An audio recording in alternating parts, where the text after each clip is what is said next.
ഈ പടത്തിന്റെ first part കണ്ടവർക്കറിയാം, ഇത് അവിടെ വെച്ചങ്ങ് തീർക്കുക, അത് അത്രേ ഉള്ളൂ. അതൊരു ഫ്രീഡം ഫൈറ്ററിന്റെ ഒരു ജീവിതകഥയും അയാളുടെ കറപ്ഷനെതിരെ ഉള്ളതുമായിട്ട് അത് അവിടെ വെച്ചങ്ങ് നിർത്തുക. അത് കാരണം അങ്ങനെയാണ് പടം ചെയ്തു വെച്ചേക്കുന്നത്.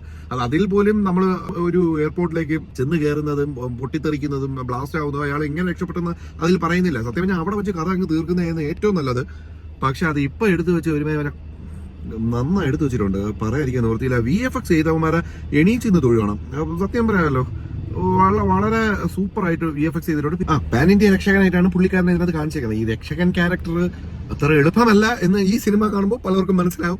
അത് ഞാൻ വേറെ ഒന്നും കൊണ്ട് പറഞ്ഞല്ല, അത് ആ ഒരു രീതിയിൽ ഇരിക്കട്ടെ. നമ്മൾ മറ്റേ അറ്റ്ലിയൊക്കെ ചെയ്തേക്കുന്ന കണക്ക്, മറ്റേ ജവാനിൽ ചെയ്ത് വെച്ചേക്കുന്ന കണക്ക്, മറ്റേ അവന്റെ പഴയ പടങ്ങളെല്ലാം കൂടെ എടുത്ത് മിക്സ് ചെയ്ത് വെച്ചാൽ എനിക്കും ഇതും സെയിം പാറ്റേൺ തന്നെയാണ്. അന്യൻ നമുക്ക് ഫീൽ ചെയ്യും, ശിവാജി നമുക്ക് ഫീൽ ചെയ്യും, മുതൽവൻ ഫീൽ ചെയ്യും.